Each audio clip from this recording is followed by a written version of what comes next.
Bengals lose here at M&T Bank Stadium yet again, and the losing streak continues. 4 losses in a row, and they drop to 2-5. They come up 3 points short. Yeah, the margins in the NFL are really, really small. They want these games to be close, and they are close, and that's exciting for our fans and for our game.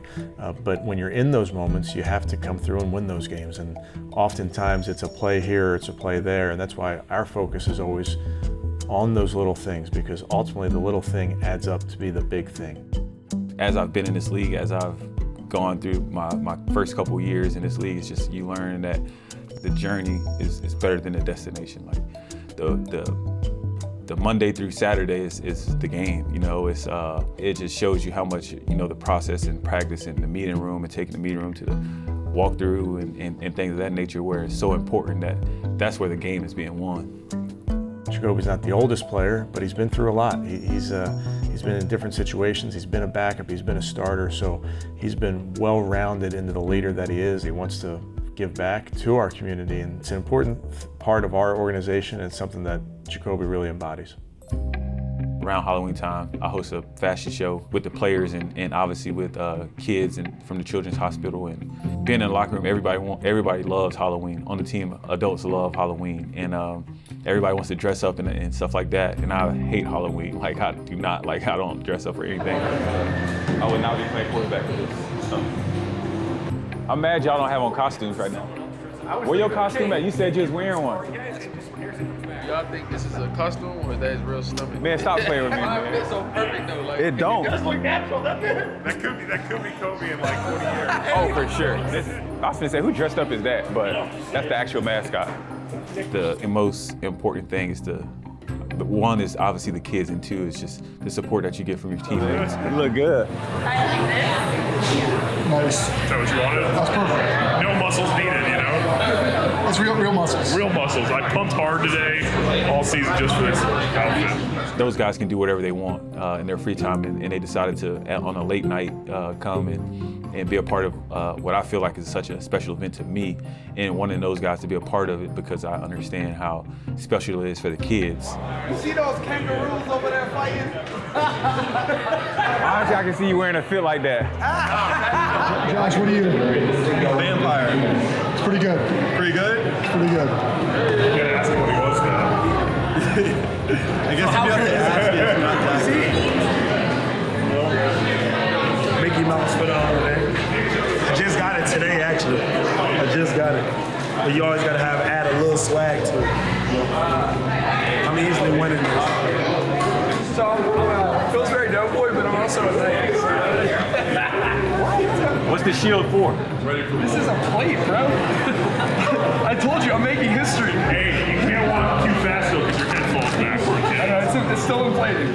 So this year we teamed up with the Little Heroes Foundation, a bunch of those kids that have fought back and are recovering and things of that nature. And those kids miss out on a lot of it. It's honestly my favorite event of the year just because of that, you know, and just to see those kids and they get their little 10 minutes, 20 minutes of fame, and you just see them light up and smile. Their parents are in the crowds crying and smiling, and you just see how much impact you can have. It's just a great event.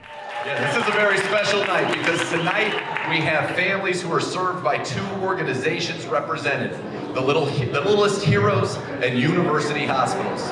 The Littlest Heroes provides emergency financial support for families battling pediatric cancer and other childhood illnesses. And I always tell people, like we play football, like these kids are 3 times smaller than us, and they're fighting a lot harder battle than we are, you know? And like I said, it puts things in perspective. And they're going out there with a smile on their face. If you didn't hear their stories, you wouldn't even know. You know, and that's the crazy part about it. And they're walking around having fun, you know, smiling and a lot of energy, yeah, it just puts a lot of things in perspective for sure.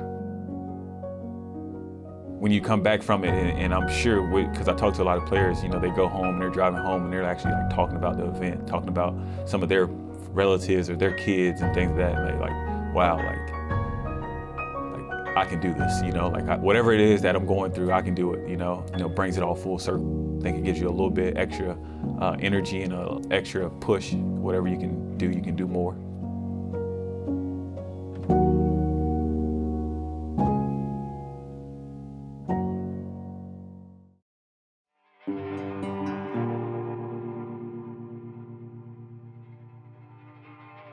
Monday Night Football, division opponent, at our place. We knew what's at stake. It's the NFL. It's every game is a one-game season, so we knew the magnitude of that game. I think the guys were so excited about that opportunity just to be under the lights and be able to, really put that complete game together for us. We know that winning is very hard in the NFL. It's very hard. Everybody in the league knows that. And of course, that's not how we envision the first half of the season. But, like Coach says, it takes the little things and it takes, making plays that need to be made. So focus on that and turn this thing around. Hey, we know this team, bro. We know. They can't f with us. They know it too. Yeah. They do all this, but we put it on here. Let's go. You know what I'm saying? Lock the f in, bro. What happened before don't matter. What's gonna happen tomorrow don't matter, bro. We got a 60-minute window to dominate, bro. That's it, bro. Let's beat the out these people. Come on. Easy. Hey, spooky season. On 3. 1, 2, 3. Dominate. It was great, man, to play on Halloween, see the fans excited. Everybody got passion, man, dressing up, and everybody showing up for one goal, to win. It's this win on Halloween night.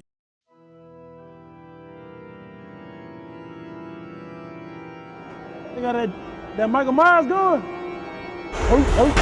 Oh. I love a night game. Yeah.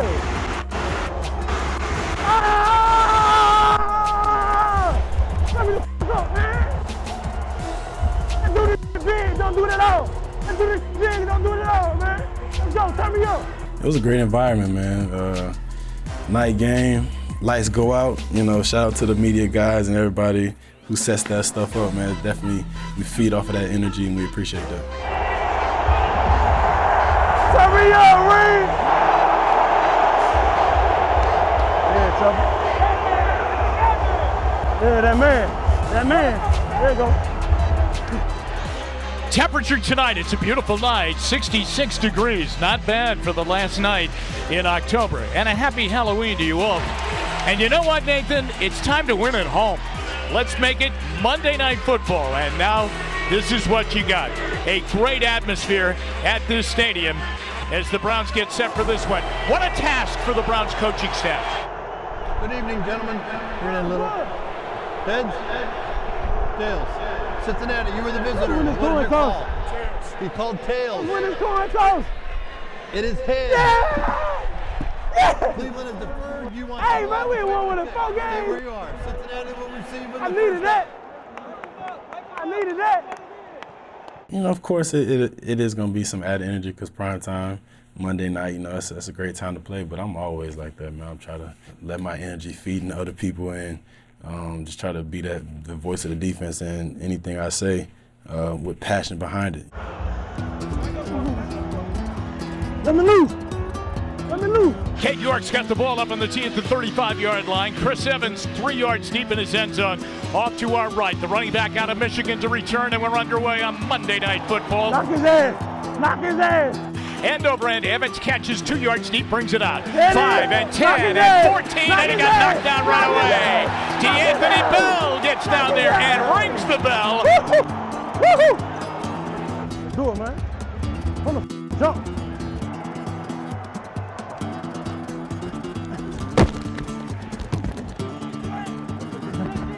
I'm gonna show up. I swear to God, I'm gonna show up all day, baby. I'm gonna show up all day. Come on, come with it. Coach Woods' message to us going into that game was just don't beat ourselves. Play our brand of football and be who we are. And I think it showed early with that pick. In the shotgun, Burrow takes it, turns, whips it left, and it's tipped and picked off. It's very important. You got to start fast. Like we say, as DBs, tips and overthrows, got to get those. And it was a great tip by Miles. He ended up catching it. He got a touchdown, I guess, but he didn't even, he still didn't score. Try to give him a little something for that.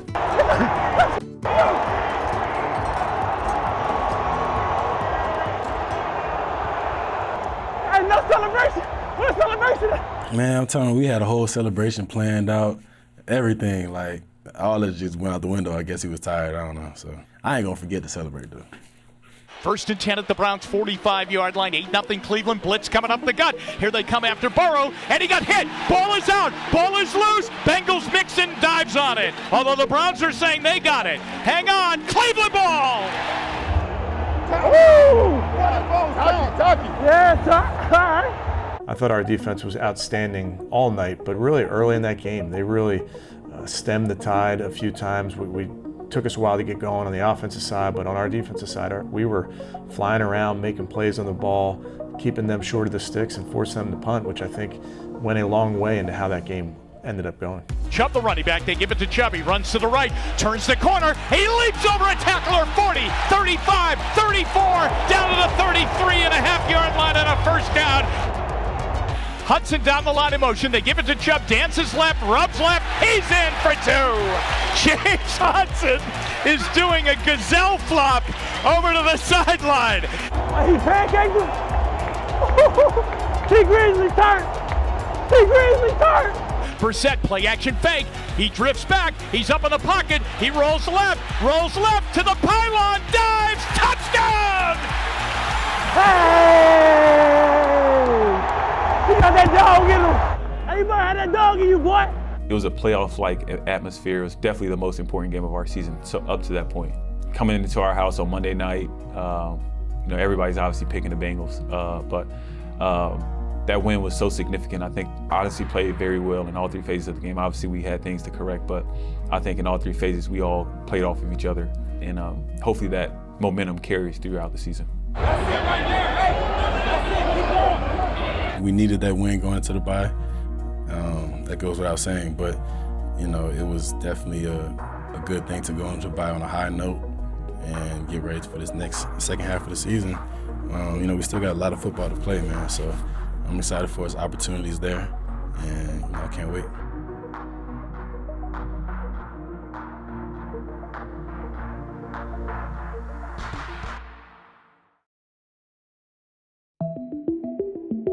Oh, it feels good to do it live on a Victory Tuesday edition of Cleveland Browns Daily. To me, it felt like everything that we thought this team could be at its best these first 11 games, all coming home to roost in one game. There's a couple of things that I think that had to be in the back of our guys' heads. Number one, the trade deadline is today at 4 o'clock. A lot of rumors about our guys have been out there. So you played with that in the back of your head. Did Monday's result change your thinking or planning in any way? I would say that it candidly probably maybe had a little bit of a mild influence, Zach. I wouldn't say that it moved the needle significantly in one direction or another. Had probably a pretty good idea in terms of, how we wanted to approach, obviously yesterday with a couple different opportunities, but to suggest it didn't have some type of mild impact, I think would be disingenuous. I always say you make your own luck with trading, and that's something that I learned a lot from Howie, where to some degree it's actually a really inefficient process, but you'll never get a trade done if you don't work at it. To me, it's almost a little bit like fishing. I didn't fish well, like growing up, went all the time. You cast your line, and a lot of times you don't get anything, and then you have those moments where you hook the fish and you start reeling it in and you lose them. And then there's the one time where you may get a small fish, or hopefully the great time where you get a great bass or something along those lines. That's what it feels like a lot of times to me, where it can be frustrating because there are stretches where it feels like it's a little bit of an exercise in futility to find the right match. But if you don't keep casting your line, you're never going to reel the big one in. Big reason why there's not a lot of trade activity is even when you get to the trade deadline, you might only have 1 or 2 teams that may consider themselves a little bit of being sellers, and then the rest of the league is sort of not that at all. It does happen where maybe for 100 potential trades that we discuss or that we work on or that we think are getting close, out of 100, maybe 1 of them comes to fruition. So the great part of that and the exciting part of that is if you look at the trades that actually happened. So we had Deion Jones most recently, but also this offseason, we had Amari Cooper and Deshaun Watson. So if you think about how much of our roster was built through trades, that's just incredibly rewarding, incredibly exciting. There's a lot to feel good about with the Amari Cooper trade. I mean, we traded fifth round pick and swap 6th round picks for a number 1 or number 2 receiver who's still under contract for a couple more years. We feel really, really good about that. That also has a little bit, not to make this a selfish thing, that also has a little bit of a personal thing for me, just because that first came about at the Combine this year. That started because I had lunch with their director of pro scouting. He first brings that up, and then after lunch I text Andrew about that, and that spurs conversation and discussion with our senior group. And then when I still remember, it was a Friday night when Andrew's on the phone negotiating the trade pricing with Dallas, and he's getting it's like this close to the finish line, negotiating the trade itself. He calls me up, and since I was in the building there at Dallas for 3 years, I can help a little bit with just how they're positioning something or how they're phrasing something, what they're saying and how should they be interpreted. Ken always uses this term guardrails, where if you're in a decision-making role or you're going through a process, that you want to make sure you have guardrails so that either you're not too emotional or reactionary and then you go off the road and ultimately have a debilitating decision. So with Ken, I feel very fortunate that he helped me run the day-to-day for player personnel when I first got here in 2016. And any big decision, it doesn't matter what the space is, there's not a time that I don't have a conversation with him, because I'd say on a personal level, he's one of my closest colleagues and friends, and he's never afraid to tell me what he thinks, or more importantly, tell me when I'm screwing up. And so Ken is like the human guardrail for me in any big decision. And I'll tell you, he's pushed me into good ones, and probably just as importantly, kept me out of a lot of bad ones. All right, Ken, you want to kick us off, buddy? Yeah, and I think we have everyone, both Sags and Adam, are at school visits today, and just wanted to catch up on any items from last week and any items since then. I know we texted and talked about quite a few things last week. Ken is arguably the most instrumental player as it comes to approaching the trade deadline. Ken handles all the organization of it. He puts a really good framework in place. Okay, so the one other exercise and discussion we had was just... He solicits a lot of input from people, senior, mid-level, even junior.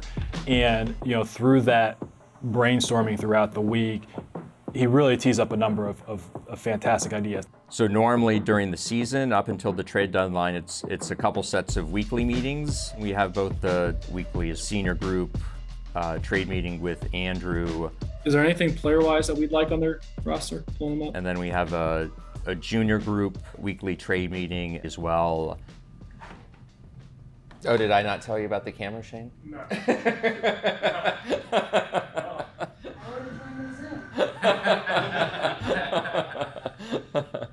I guess it's good I didn't warn you guys.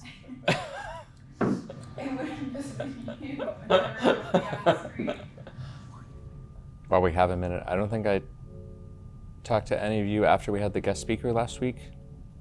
Did anyone have any feedback or thoughts or reactions? So we try to have, particularly during the season, we find is a good time to have as many guest speakers as possible come in to spend time with our scouting group and our front office group. One thing that's really important for us is an organization to have a growth mindset and to be continuous learners. So having speakers is an opportunity to see people from different backgrounds, to see people with different experiences. Okay, we're gonna get started. Thank you everyone here in person and virtually for joining us. I have the distinct honor of introducing to you guys Jay Hennessy from the Cleveland Guardians. Before his gig with the Cleveland Guardians, no big deal, 25 years in the Navy. Jay Hennessy is the Vice President of Learning and Development for the Cleveland Guardians. Like me, he's a Navy veteran. And the fact that he was able to share and connect his military story with us obviously resonated for me, having spent 11 years in the service as a Navy intelligence officer. Jay shared a story about his time on deployment and when his team was presented with a really hard problem, and they had to solve this hard problem very creatively. And he talked about how, everyone got in a room together and There was no rank or title associated with idea sharing. Everyone was honest with their ideas, and there was no shutting down ideas. There was just a very collaborative process, and so the big takeaway was, creating and fostering that kind of culture for us at the Browns. Ken Kovash has been my direct supervisor since I've been here, and he sets the table for that. He's the one who facilitates that kind of interaction between us. He's the one who invites more ideas or asks for more ideas, and is very much open to hearing about, yes, we've been doing this way for the Browns for X amount of years, but I am interested in hearing from you with a different perspective like me. What else could we do? Is there something different we can do? It's just the idea of sort of idea meritocracy, that the best ideas can come from anywhere. And once you have that mindset, it can drive a lot of sort of innovation. It can drive a lot of creative thought. It can drive a lot of progressiveness for an organization.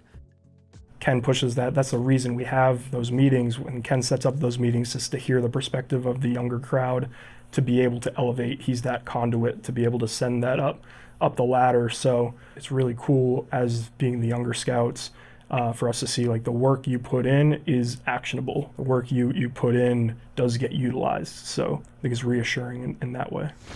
So I thought we'd start today, even though we had a set of questions, that we'd start just sort of recapping the Deion Jones trade. I almost think of this as a once a decade event where someone makes a suggestion and then within a week or two, it's actually finalized as an actual trade. I've seen that once in one other time in 13 years maybe. That just never happens. So just in this setting for something to be raised and discussed, and even a lot of the rationale that and logic that Shane talked through at the time, it ended up playing out exactly that way, and ended up being the case and being true in terms of what were the motivations or potential thinking on Atlanta's end. It was earlier in the season where Shane had raised Deion Jones as a trade target or trade suggestion, and we talked about it in the meeting. And then it was the very next morning in our follow-up senior group meeting with Andrew, where I basically talked through everything Shane said, all the rationale from Atlanta's side, why it made sense for them. Andrew had already been in touch with their GM about Deion. It wasn't like that was the first time in the last 3 years they'd ever talked on Deion. It wasn't 100%, because Shane had raised it, but it turns out everything Shane had said from a rationale standpoint ended up being sort of totally on point, totally accurate, and ended up driving the ultimate trade to happen in real life. So that was just amazing or very cool. It was just cool to actually see that move happen. It just shows that the work you put in and the things you say do have an impact on the organization. It really motivates you and makes you want to do really good work and make sure you're giving the best ideas you can. So we had just a few questions for this week. He's kind of really challenged us to kind of think about the why behind everything. They take value in our opinions, even though we're scouting assistants or lower levels. He respects our opinions and thoughts, and he challenges us and gives us an opportunity and a platform to speak about it. Is there a point where you would be okay, that's way too much? There's no feel that, because we're a junior staff member, our ideas won't contribute. Your input and your ideas can lead to transactions that help impact our team. What you're saying is an important and heavy consideration. Now, one thing that scares me is one question you brought up. Ken's one of my favorite people in the building. He's actually the first one who texted me when I got the job and was super excited for me. But he's always open to hearing ideas, always thinking nothing's impossible. What we're saying isn't just going nowhere. What we're saying really does have meaning, it does have value. People really are listening, and we do value the opinion of everyone in our organization, no matter where you're at on the hierarchy scale or whatever your title or your role is. It takes a village, and our people work really, really hard and behind the scenes, and Ken's a huge part of everything we do around here. He's the master of process. A ton of work goes into it, and I know just from walking up and down the hallway that it is all hours of the day. Do I close the door? The junior group this year, I mean, they kicked ass.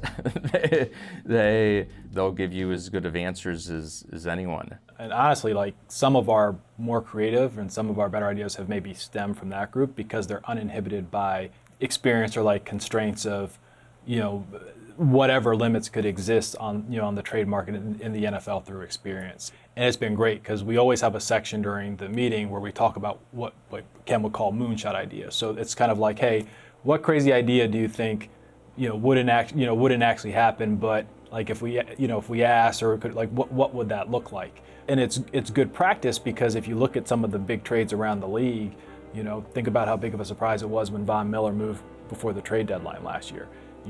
Bradley Chubb, that wouldn't have been an opportunity that people would have thought of, a year ago. And you don't know if you don't plan, you don't know if you don't ask, and that's a pretty key piece in terms of how we go through trade planning. Between the Deion Jones trade, Amari trade, and Deshaun Watson trade, it's so much of our roster has been fueled by trades this year. So, like anything that we can do to improve our performance on the field, any way we can improve our roster, we're going to be seeking and searching for those opportunities, and we don't want to miss any opportunities. We're trying to win the marathon. We're not trying to win the sprint. So yeah, we're just largely focused on both the excitement on the short term, but also the winning in the long run as well, because we're trying to win the marathon. Deshaun has been doing everything in his power to be ready when he's eligible in December.